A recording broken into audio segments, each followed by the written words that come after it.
The Constitution of India. Part 5. The Union. Chapter 2. Parliament. Officers of Parliament. Article 98. Secretariat of Parliament. 1. Each House of Parliament shall have a separate secretarial staff.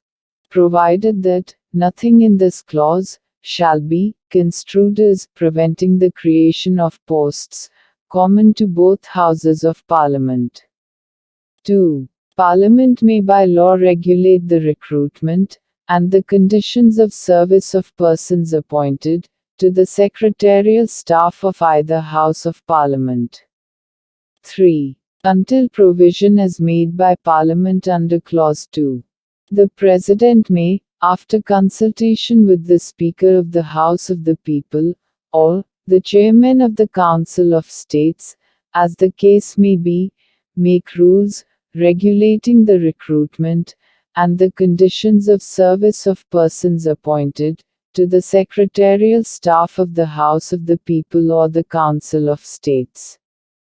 And any rules so made shall have effect, subject to the provisions of any law made under the said clause.